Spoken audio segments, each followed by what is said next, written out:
Hi, everybody. I'm Teresa Anderson. I'm with hosting here for The Juice Live. And today we are going to be talking about breaking content silos. We're going to give you some practical tips for building a well-oiled content machine. With me today, I have the genius, Kara. Kara's here on behalf of Happio, which is a platform that helps you keep all of your content data together and organized. So she's going to tell you all about that. And then we're going to jump in and talk about really practical ways we can make this better for you today. Some actual tips that you're going to say, okay, mark that one off. I'm going to do that as soon as this live stream is over. As part of that, we are going to give you the deck. The deck's got a lot of citations and resources in it that will help you make the case to your leadership and team if you want to make any changes. So with that, I'm going to hand the stage off to Kara to let us know all about herself and about Happio. Hi, everyone. Thanks for joining today. And thanks to The Juice for having me. Happy to be here.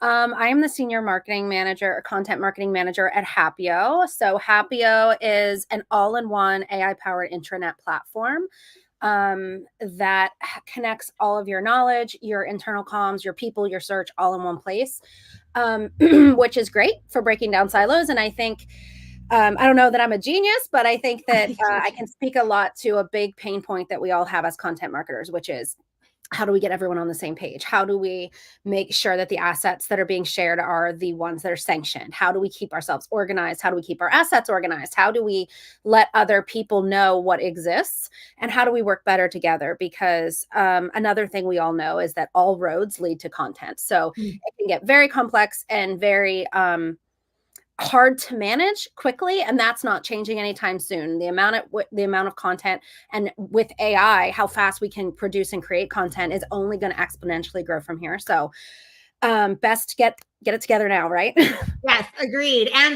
if AI is going to make problems for us, the least it can do is solve some of those problems. Right. So we're going to break even at some point. Yeah, break even would be ideal. So we're going to dig into a little bit too. There are the tools that you can use to help make this easier for yourself. Because Lord knows we don't want to make anything harder for anybody. Everything in here is designed to make your life easier, to make your team work better, and to make your content more actionable so you can get more out of it.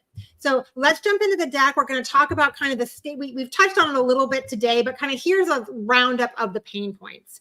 And it's very interesting because when you have internal silos, everybody's head down, working as hard as they can to reach their goals. And that's admirable. You know, we don't want to vilify people who are just doing everything they can to chase their goals and work as hard as they possibly can. But that can cause its own problems. Yeah, I think it's interesting because productivity is not necessarily doesn't have just one definition. I can be productive in my day-to-day. You can be productive in your day-to-day. The marketing team can be productive in its day-to-day. The engineering team can be productive. But there's another level, a meta level of organizational productivity where you're all, singing from the same hymnal, rowing the same direction, that is missed when you have these silos with content. Right. And having your head down, being productive, frantically, working towards things doesn't mean you're actually being effective either. That's the other layer here. I mean, the reality is that lifting your head up once in a while can actually take what you're doing and make it more effective. So, yeah. But again, it's so easy to do. Get your head down, focus on churning stuff out. And this is a reminder to pop your head up and let's look and see how effective everything's being. So. Yep.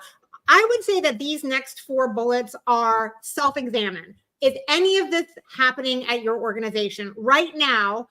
Do people have a hard time finding what you've created? Right now, is it hard for them to find what they need? And are you creating stuff and they don't know it's being created? Do they find out? I mean, I have been in the room where 3 weeks after a huge ebook was launched, people in the company didn't know it had been launched. Didn't know anything about it, which is heartbreaking. People don't know how to use the assets. And this is my favorite. No one thinks marketing is doing anything.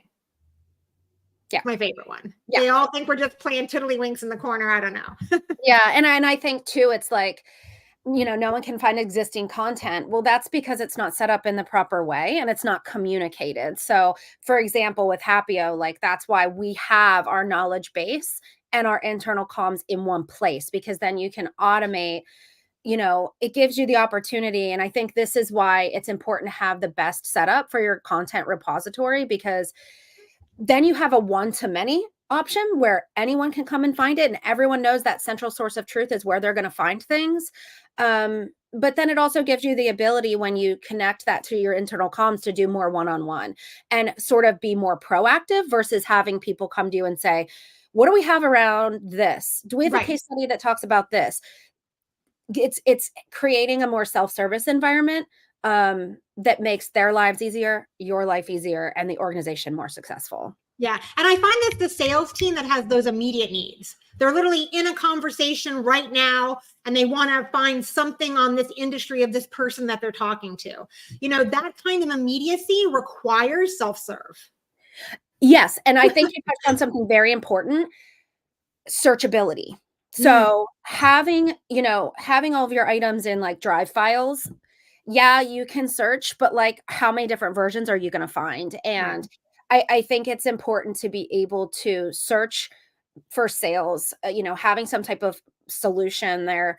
You can go in and say, I need something for the education industry. And boom, you've got, what you need at your fingertips. We need to remove the barrier of effort to the basement if possible. Agreed. Absolutely agreed. And some of the other things that we talked about on the list of like current pain points too is, so let's just say that this isn't your pain point. Let's just say that you're not the team that people can't find stuff. You've got a beautiful library and people are able to find everything. Great. That's awesome. Do they know when you're creating stuff? Do they know what you're creating and why they should use it? So that goes kind of that internal comms piece, which is, they have to be able to find it, but they also have to know how to use it. So if you have anybody coming to you and saying, I didn't know this was created, or I don't know how to use it, or I didn't know how that could share this or who I should share it with, that's a sign that you have an internal comms issue. And we're going to address internal comms, and we're going to address internal comms by department. So I think that's, if you are having this internal comms problem, stay tuned. We're going to touch on that, and we're going to go department by department and list out the talking points that you should be having on a regular basis with those teams. And then no one thinks marketing is doing anything. That's also down to comms too. So how you're telling the story of what you're doing and how it's going is very important. Yes. And breaking down the silos, also gives you really great feedback loops, because maybe sometimes we sort of have to get real with ourselves and say, like, maybe sales isn't using this because it's not helpful. And maybe we need to be more connected and get those feedback loops going so that we can pivot when we need to as well. Yeah. 100%. And I have to say, as a content manager, that's very frustrating when they don't like something that you've put a lot of time and energy, or don't use it. That's very frustrating. I feel that pain. But guess what keeps that from happening? Having a good feedback loop. Yep. Knowing ahead of time before you put your head down and spend 50 hours on an ebook, if they even want it or if they're going to use it. Right. So the next couple of slides that we have here are just some stats, the cost of not having a good library, the benefits of having a good library. We aren't going to go read these to you, but these are here. If you're going to go into your boss's office and talk about, hey, we need to have a content library, and this is going to be the expense associated with it, these are the stats that you can use to show where you guys are going to get some internal process efficiencies out of making this change. So we want to make sure we include these stats. These are meant for you to take and share in your org when you're trying to advocate for change. Next slide up that we have is some of the basics of doing a content library right. I do want to cover a little bit of this because I know you're an expert and I want to get your take on all of these things. But there is some mechanics to do a well-organized content library. It isn't just a I mean, there's some very methodical process-related things you have to do to make it so your content library can be searchable, where things can be found. So let's go through some of these out of this list. What stands out to you? Where do you have something to add as far as any of these practicalities?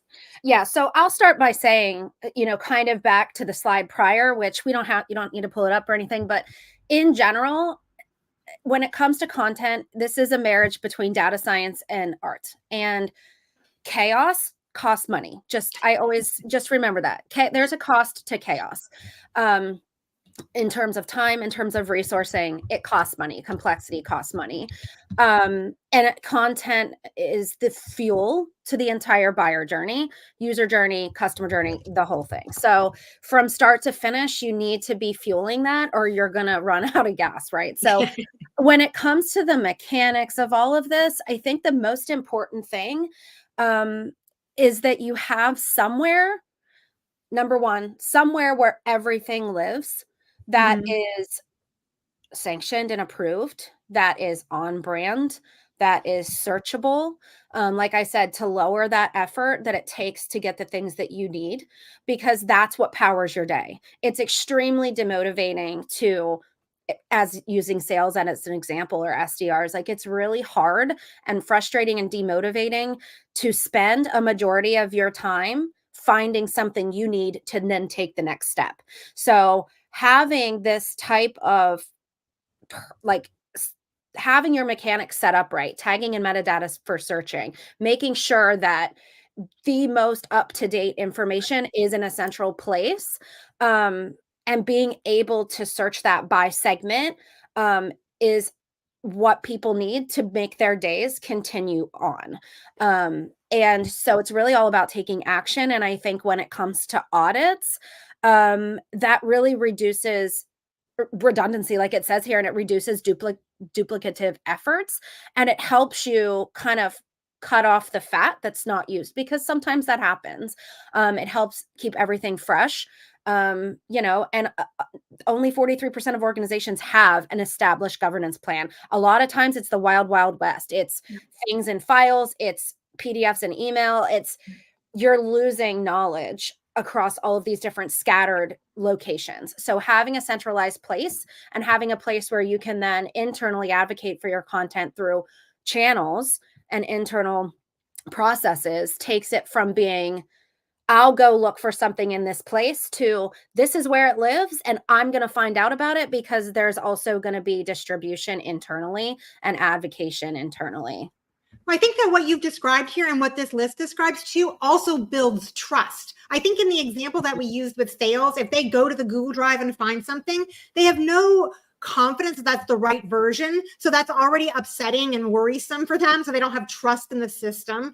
They don't have trust in the governance. They don't have trust that it's been audited. They don't have trust that it's organized the way that they need it. So I think that also too, if you want people to use stuff, doing some of these basic best practices, having stuff where they can access it, giving them confidence that it's going to be right and it's going to work for them and where it should work for them and how it should work for them, you're just building trust with those internal teams. So they're going to get on board with the content machine. They're going to trust it. Yeah, it's important to replace frustration with trust, and people are sick of wasting their time.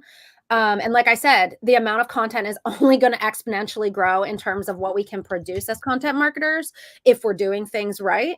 And there's a stat, oh my gosh, I want to say it was Gartner. I'll have to look it up, but that people spend about one workday a week just looking for the stuff they need to do their job, the knowledge and the information that they need. So let's stop wasting people's time. Yeah, exactly. Not only do they have better things to do, but why are we frustrating people? It's just not good. So let's move on to the next slide, because we're going to talk a little bit more of these practical things. You've talked a little bit about having a centralized repository and having these features to make it easier for the internal team, but there is definitely technology that can help you here. And there are some citations here around some of the stats on how these tools can help. So again, if you're going to advocate for one of these tools or solutions, you have some data to back you up. But we've talked a little bit about content management systems. We talked about how AI can help with the game a little bit. I mean, AI is killing it here, 30% improved productivity. But what's less techy than that? If you can't sell your org on a content management system, if you can't sell them on AI, the less techy alternative here can be an intranet. And you've had some really good examples around this. So most companies have an intranet. How can they leverage that intranet so that that technology that they likely already have can make their content journey easier? Yeah, I think intranets pose a really great solution depending on what your tech stack looks like and what your platform looks like in terms of an intranet. It's a great place to align across campaigns. It's a great place to house assets. It's a great place to communicate successes. It's a great place to collaborate, get feedback loops going. So that's, I think, how intranets can help. And I think for me, there's 5 things that are important when it comes to like a solution for a content repository. One of them is that it's centralized, right? Everything's in one place, that it's searchable, that it's measurable, that there's analytics that you can use to justify, because we all know how hard it is to prove content attribution to revenue. So there's that, and also a function that allows you to share it and be actionable with the content that exists in that centralized hub. And the final thing is that you're not adding complexity. And so I think one thing that people forget is, we sort of went through this maybe prior to COVID. Like there was this huge influx of like software purchasing, all these different point solutions. We get it. I think a lot of people get software fatigue and tool fatigue, where I have to jump from one tool to one tool to just to get through your day. Everything is siloed. Those are silos too. And so when you can streamline tools and use something that your organization natively already has, those are the things that I would look for. So a comms function, a search function, an analytics function, a centralized function, and to not add complexity somewhere else for a point solution if you don't need to. Agreed. I was touting this a little bit for a little while, but it's like we're used to minimal viable product for SaaS, like put it out there, let people. I think you need to do the same with processes. I think there needs to be a minimal viable process before you add a piece of tech. Yep. What are you trying to accomplish? Who's using the information? How are they using it? And then think about bringing on a tech for exactly all those reasons. Do you really need it? Do you need to add the complexity? Do you need to add the cost? Is it really vital at the end of the day to the business operation? So that's a great tip. Simplicity, we could all do better with that. So I think we've covered, like quickly here, we've covered the benefits of having a strong centralized repository for our content. We've talked about some of the tech that can make that easier, some of the basic processes of how you're going to actually, it's going to be work. You're going to set it up so that people can find what they need, when they need it, how they need it. We're kind of through the idea of, I think we're all bought in on the idea of a centralized repository. But now I've written something new and it's time for me to do that comms piece, and I need to launch it out to my internal team. So we have some stats here that, again, are super impressive on why this is so important that you do this. We won't read these to you. We're probably going to talk about them a little bit and get some highlights. I'm interested which one of these stands out to you. Employee advocacy is a big deal. 8 times more engagement than a company page. Your internal team is a huge asset. Yeah. I mean, the top bullet here, like teams that are well informed are 2.5 times more likely to use that content. I would add to that teams that are participating, and that goes back to the feedback loop. When they've participated and they already know before this asset is published and released that it's coming, not only can that build anticipation and like they should be hungry for it. They should know it's coming because they participated in feedback surrounding it. I think that 2.5 would be much higher if they actually participated in feedback.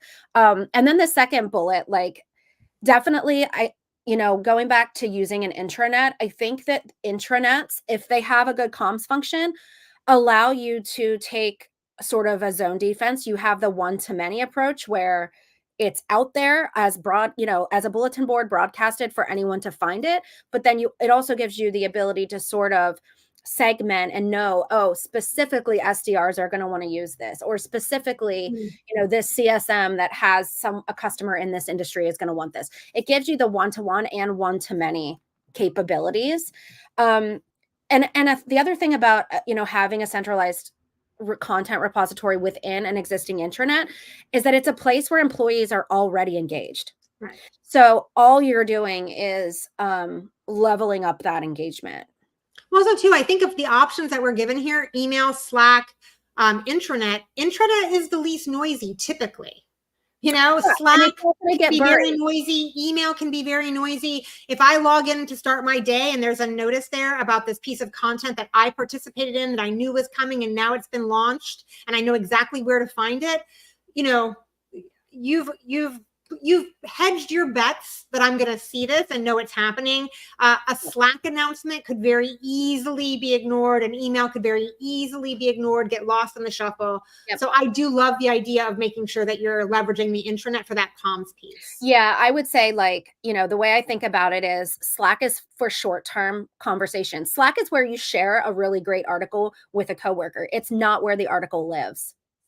Right. And so, I see, don't send your content into a black hole.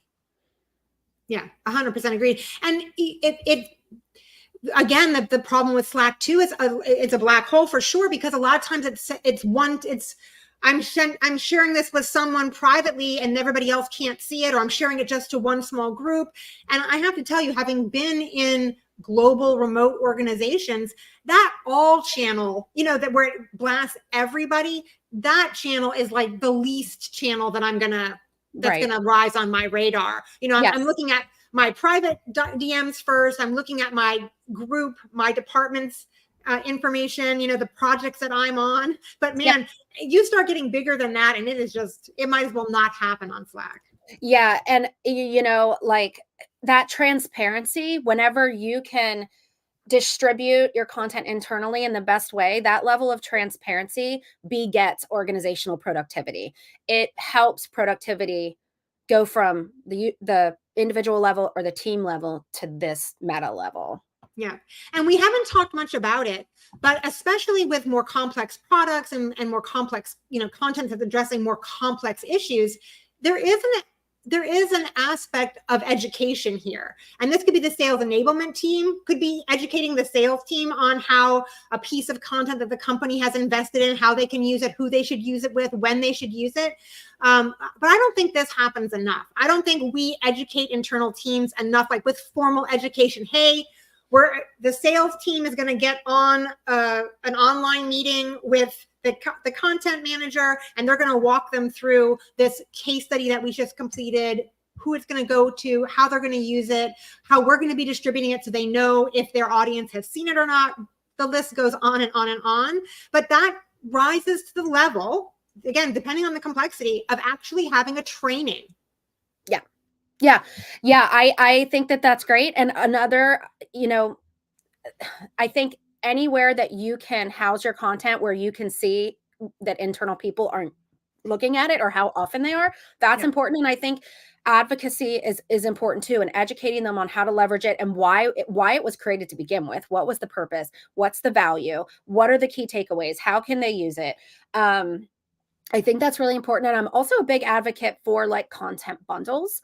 So if you have a salesperson that is specifically going after an account in a certain industry or for a certain use case, I think it's great to be able to kind of grab a few different varieties of content, like a couple blog articles, a case study that's relevant to this account, an ebook that might help educate, their own and the prospect's internal leaders, etc., and sort of deliver it as a bundle, because I think that sort of creates a little microcosm journey of content for that prospect. And that that can be a little bit more difficult if you don't have your content organized in the proper way and the comms channels to deliver it that way. I mean, all the salespeople I work with love it when I give them what they need in a nice little bow with a nice little bow on top.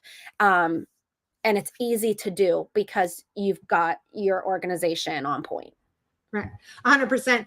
Oh, the idea of having like another aspect of this for the employee advocacy piece is don't be afraid to provide them with the post that you want them to share.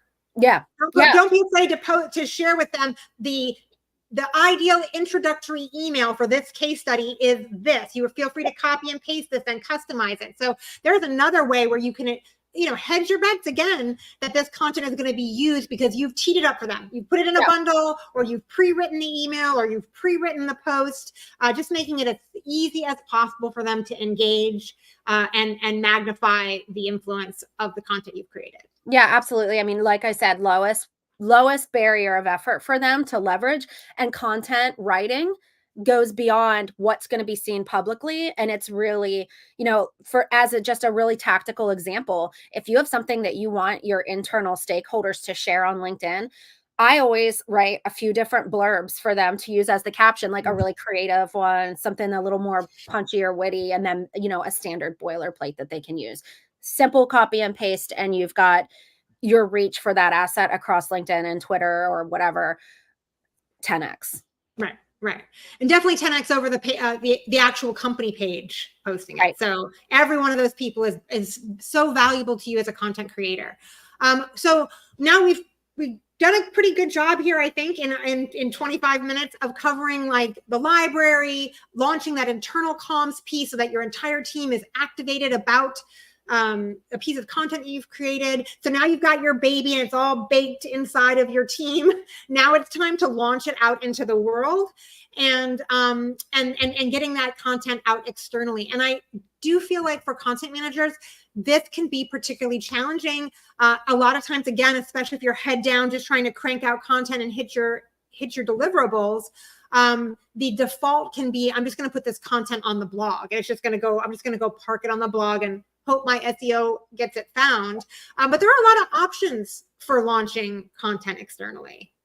Yeah, definitely. And, on slide 7, it gives you a good number of different channels to include in your channel strategy. And I would say one here maybe that we didn't add is email marketing, depending on, the lists that you have and the access that you have, or even like content syndication with organizations like the Juice. I mean, you are literally taking your net to catch fish and just doing this with every different channel you have. And I think measuring where things are most effective is going to help sophisticate your strategy over time.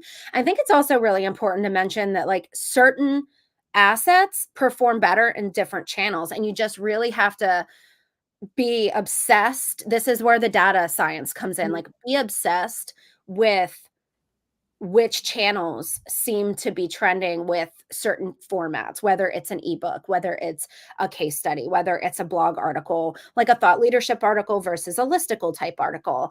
I think another thing to mention, like especially for scrappy lean content teams, is to start building out partnerships with other organizations that, you might be selling to the same people, but you're not competitors. You can swap blog articles, give each other a backlink. And again, you're only extending your reach. There's lots of organizations that accept pitch posts.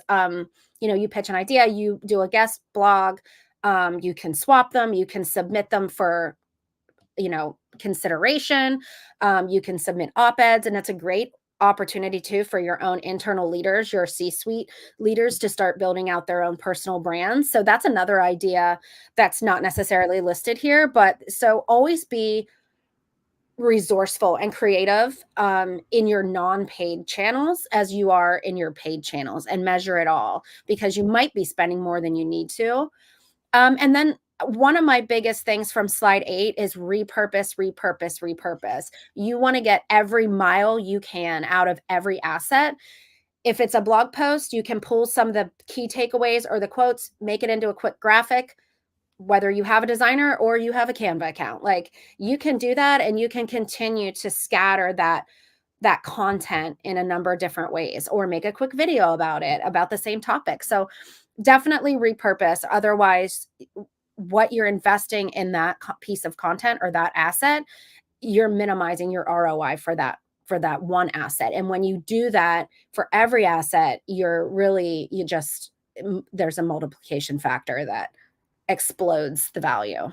100%. And I think in the other slide, when we were kind of giving some examples of some stats around some of the different paid, earned, and owned options, we definitely didn't list them all. Yes. So, when you're going through and you're thinking about this, definitely think about paid options, definitely think about earned options, definitely think about owned options. And, email, we definitely deserve a shout out for email. That's a great way to get out content. On the partnership idea, the reality is that with a non-competing partner, you can actually, at the content writing stage, I'm going to throw this out there to the audience again, you can have a partner, you can throw in both of your data to create a content piece, and then both of you share equally, magnify it to your own audiences. That is an awesome play to get a first party data that's going to be new and fresh to your audience, that if we add the Juice and Happio together and put our stats together, imagine what we could come up with that would be unique to the audience as far as like data that couldn't be found anywhere else. So partners are a great place to not just distribute, but don't sleep on the idea of partnering on writing content too. Like just a shout out to that. Huge, huge, powerful. Yeah. And I think also on slide 7, the last bullet about community members. Yes. I think always remember, like you can, as we say, spray and pray and just send content out there, but find those communities and those websites that take publication submissions they're there because they want to be there. Right? When you're a member of a community, it's because you care about what you're reading about and you want to. And so when you can give really unique perspectives in communities, that's why that 135% number is what it is. Right. And it's another reason why, just speaking on the Juice, it's another reason why the Juice is so powerful, because it is magnifying out content to people who want the content. They've signed up that they want to see these things and what they care about and what they want to listen to. So of course they're going to be more engaged than the average audience. So right there, and I 100% believe that deserves a shout out. Again, in a time where we're trying to save money, this reduction in customer acquisition cost by using a community is not to be slept on either. Obviously we're trying to do more than with less, most of us. So really, if you haven't done community before, haven't thought about it, this is your reminder to examine all of these options: earned, owned, paid, to make sure you're maximizing your promotion dollars. Yep. So we're going to go on to the next slide. We talked about a little bit about that. I want to make sure again that I mentioned that all these stats are in here. They're for you to use when you're trying to make the case of what you're going to do at your org. So we're kind of coming into the home stretch here, because we're going to be talking about participation. So this kind of goes to our first pain point, the last pain point that we talked about, which was, nobody thinks marketing is doing anything. Nobody thinks the content team is doing anything. What are you guys doing over there? So the idea is that if you want people to have buy-in to the content you're creating, if you want them to know what you're doing and feel like you're doing a good job, you've got to tell a better story. And this seems like my work should speak for itself. I have personally fallen victim to this myself. If you do not advocate for the wins and losses and the learnings that you're having, then in that void, people will think nothing is happening. So if you don't fill that void with your story, then there are left assumptions to be made about what you're doing and how you're doing. So 100% pause here. You've written the content. You've distributed it internally. You've distributed it externally. Now it's up to you to tell the story of that content, because that's going to get people excited about the next thing you create, right?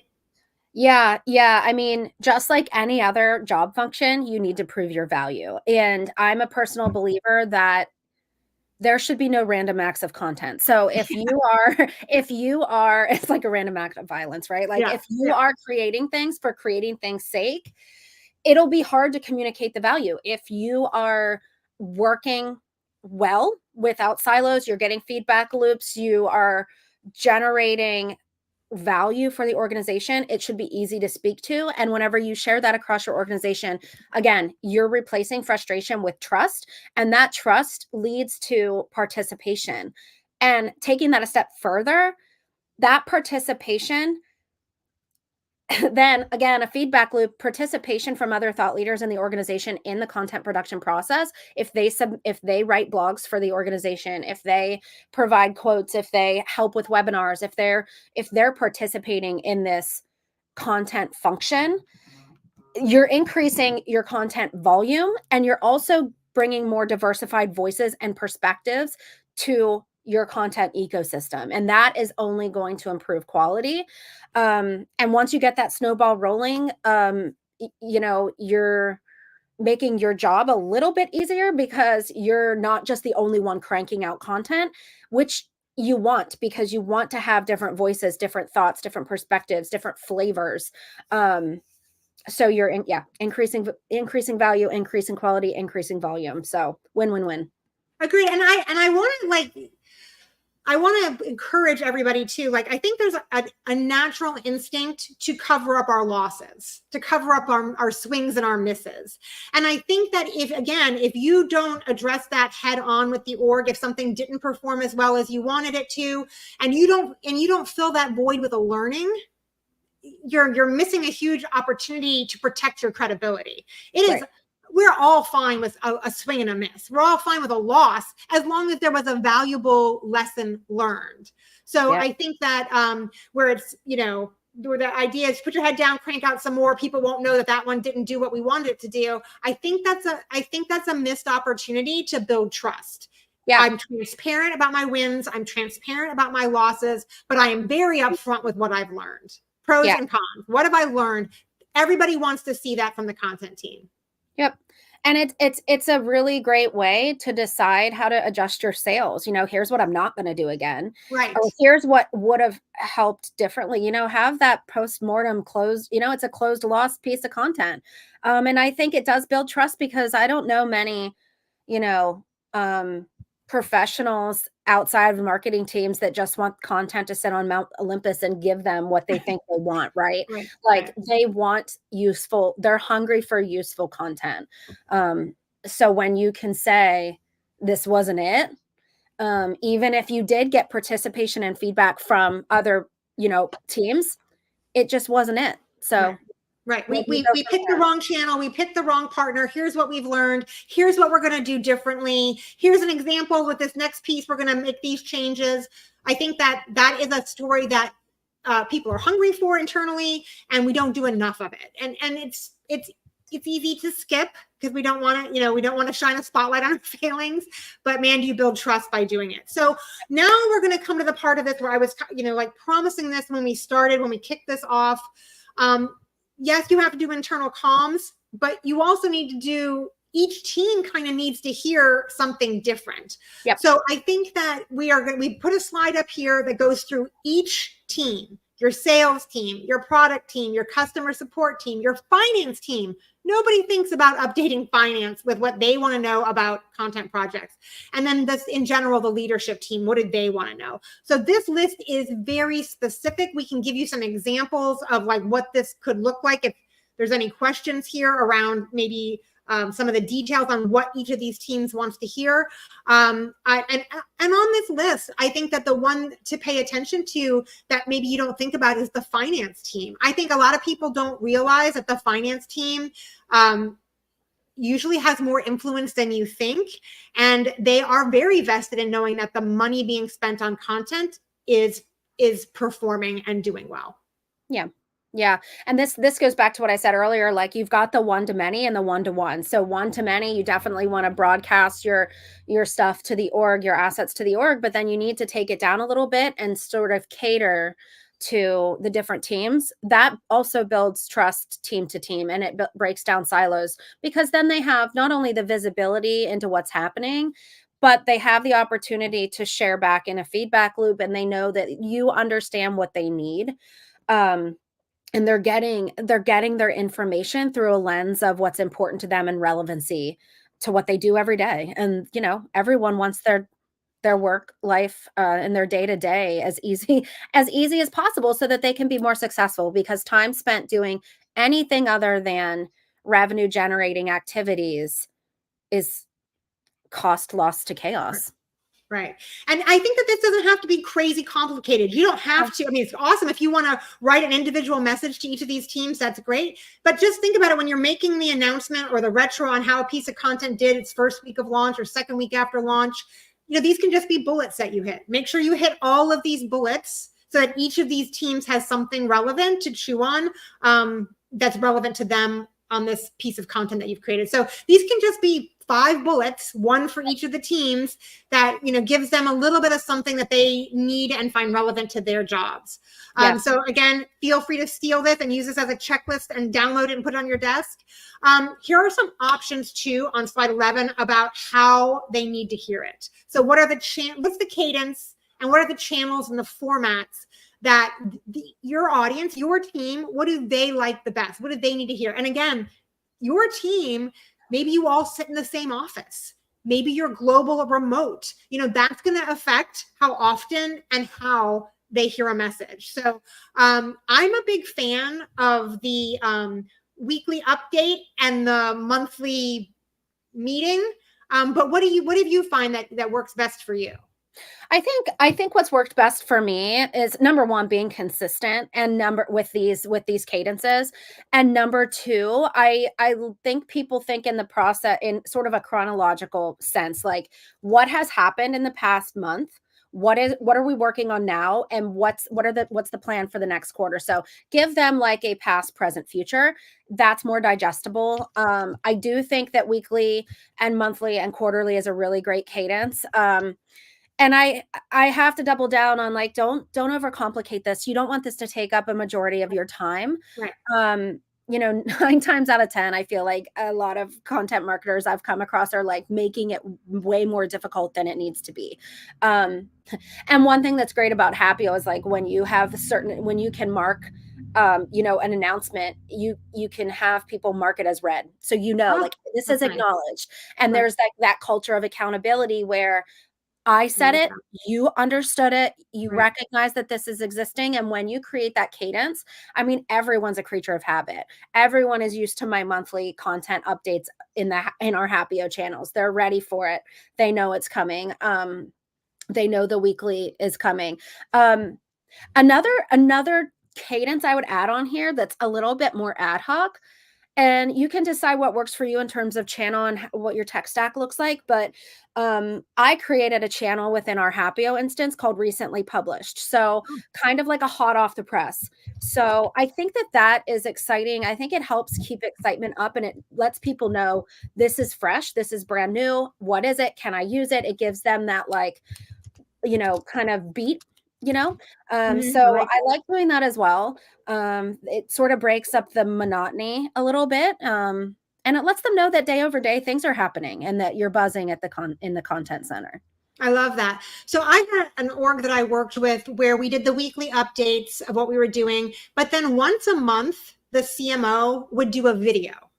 Oh, yeah, that's great. And that was awesome because that was a much bigger, chunkier, wasn't just about the content. It was about what is all of marketing doing in the org. And it was this video update, but it was so much more engaging to watch. It was so much more engaging for people to, and he did it via Loom. So you know how Loom allows you to, again, give reactions, claps and thumbs up and whatever while the video is going on. So again, it was just one more way of getting them to engage, to acknowledge that they saw something.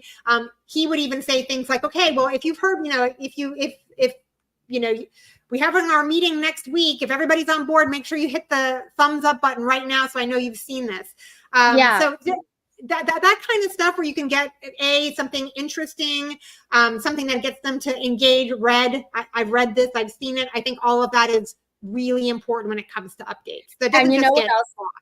Yeah, and you know what else is great about that is those quarterly or monthly, anything that as a content marketer, selfishly, it's great whenever a CMO can speak to the whole marketing engine and people can really start to see and understand how content is that fuel to the rest of the marketing, arms.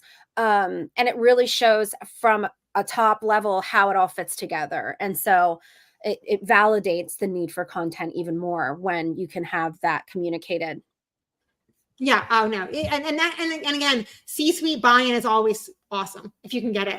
But if you can't get, if your CMO or your marketing director isn't going to do this, you can do a video. You can do a Loom. Loom has a free version. You can just do an under 5-minute update and it's free. And it's again, you can build that interaction into it. Everybody who's heard me hit the thumbs up button. And now okay, 30 out of my 50 employees have thumbs up this and have seen it. So I think that's a simple thing that you can do, even if you can't get your C-suite involved. Think about video. It's a good option. It's much more engaging. And it's great for announcements. It's also great for training or onboarding new hires. Like, where can I find content? Let me show you wherever it lives. I'm going to show you what the architecture of how I organize things looks, where you can find things, how you can search for them, and how you're going to find out from me when something is new. So you always got to remember there's people joining your organization likely all the time. Yes. And so not only do you have to advocate for the existing content with the existing coworkers that you know now. What about the ones that are coming tomorrow? I love that. It's difficult to train every person individually. So having a place where you can say, hey, new sales team member, I know that you're going to be wondering where things are and you're already overwhelmed by all the other things you're learning. Let me make it easy for you. I love it. I love it. I wish we had put that in the deck. I've definitely put I it in know. the chat. It just came to me. Maybe Yeah. I am a genius. I don't know. I wish that you are. I think I knew it. I pegged it. I called it. You are a genius. And I have put that in the chat as one of the comments, but I think that is definitely a great takeaway from this. If you have a sloppy, terrible library, that's not going to, when you have a good library that's humming, that's searchable, that you know is good, you're going to want to make sure that every new employee is buying into that system, looking for their updates, and they know how to interact with the content team so that they can be effective in their new roles. I love that. That is a hot tip. That's a hot takeaway from this, from everybody else. So we are now going to turn over the mic to the audience. We're going to turn over and see if we have any questions in the gallery that we can throw up on the screen, and we can see. Okay, it looks like we have one here. Oh, this is my Google Drive is an absolute mess. I feel like we could make that a t-shirt and that would be, we'd sell out. Yeah. No one can find the content they need. Do you have any advice for managing our library in its current state of case? So if I just have a Google Drive, is there any tips that we can give people as far as like thing, or is the easy sell here that they just need to get a certain piece of content, an intranet, or is there a buy here to fix this, or is there something they can do with their existing Google Drive?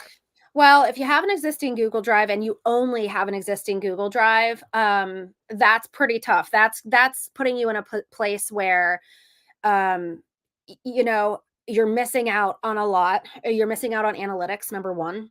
And that chaos is going to cost you. So what I would suggest is to begin a business case for some type of tech solution that's going to solve that problem. If your company does have an intranet that allows you to host all of your assets in one place, that's going to give you a spotlight. And I like to see it, compare it to going to see a play, right?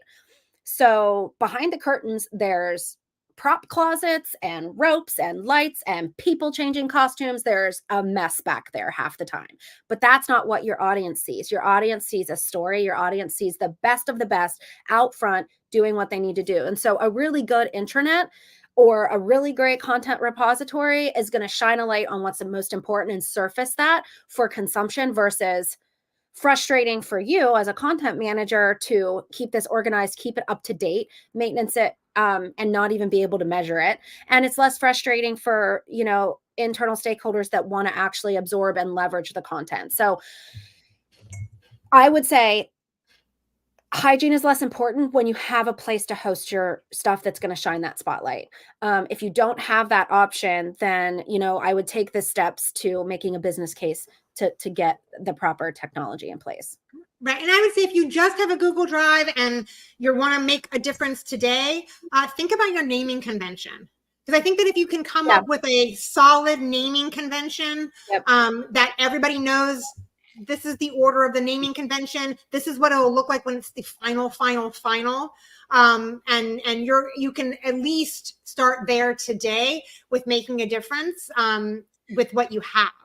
And I also would argue, even some of the stats within this deck are going to help you prove that the cost of a proper content repository, or if you have an existing intranet, like I said, I'm all about simplification and streamlining things into one place to reduce that software fatigue.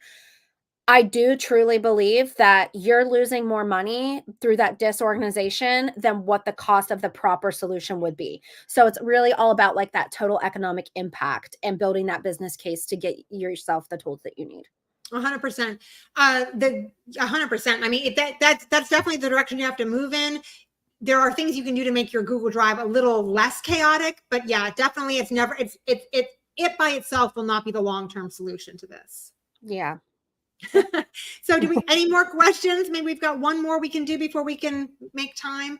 Okay. Our team is challenged to tell a good story around how our content is performing. What are some metrics we can point to when sharing our results with the team. So we covered this a little bit in one of the slides. But what do you think are the, like, if you were just going to do a broad base, what is the broad based company care about in terms of metrics? I mean, they probably want to know downloads, right? That's one that everybody can understand.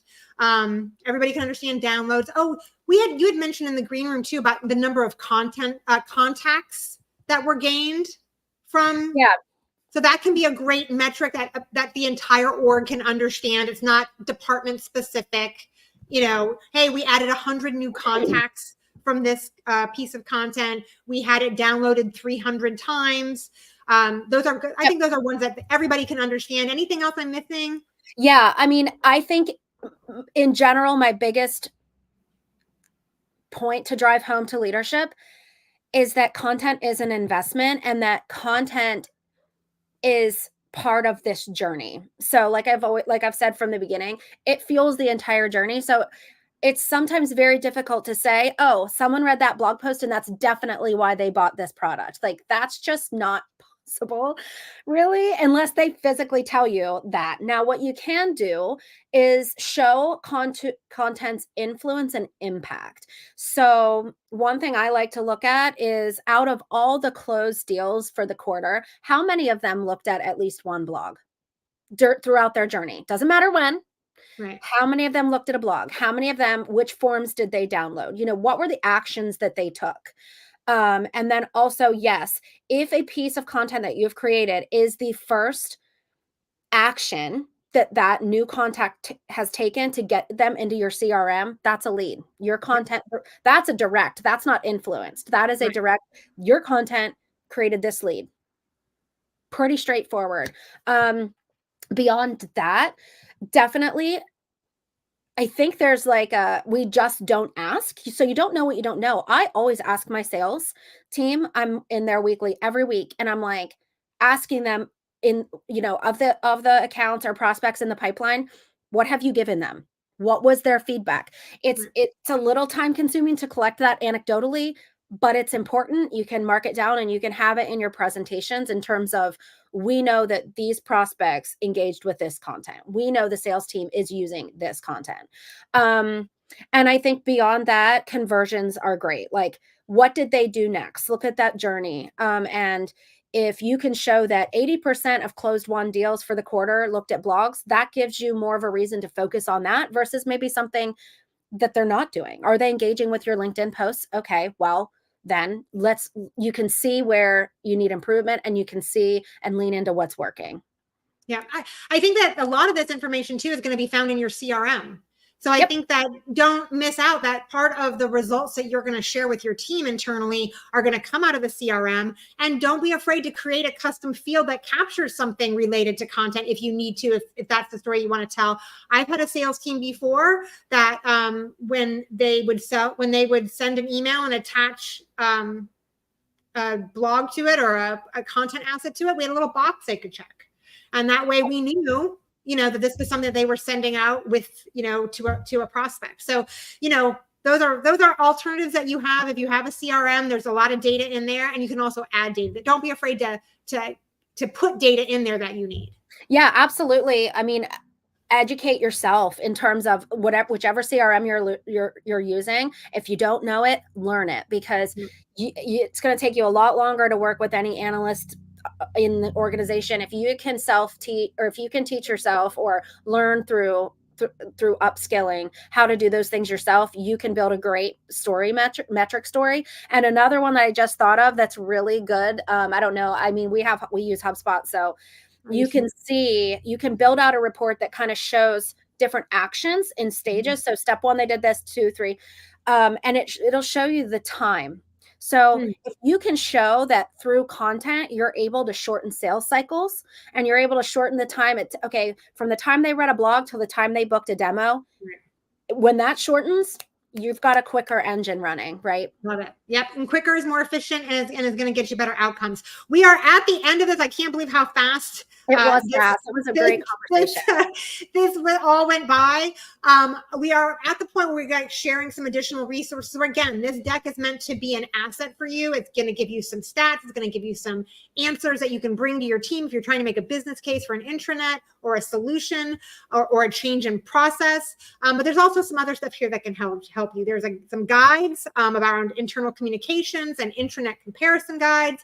And then we have a landing page here that's all about intranets for marketing teams, how a marketing team can leverage an intranet to communicate internally and share content. So that's on here. You can join and follow both of us on LinkedIn. That's another asset. That's like another next step that's available for you. Let's keep it going. These are things that we talk about all the time on the Juice. I'm sure these are things that you talk about all the time with Happio. So follow us on LinkedIn. We're going to do a Juice webinar in November. We'll be making announcements about that soon. And if you're not signed up for the Juice, sign up for the Juice. Make your life easier. One spot. What do we say? One spot to get everything rather than chasing down content all over the place. The Juice makes your life so much easier. So sign up if you haven't done that. And I think that's it. I think we are done. I feel like we have hammered out some silos with some real practical tips. Again, feel free to reach out to us and keep the conversation going if you've got additional questions. And thank you for joining us. Thank you for being here. You were a fantastic guest. Oh, thanks for having me. Thank you for having me. This was a great conversation, and I was excited to be here. So I could have talked for 3 more hours. So thank you so much. Bye, everybody. Yeah, bye, everybody.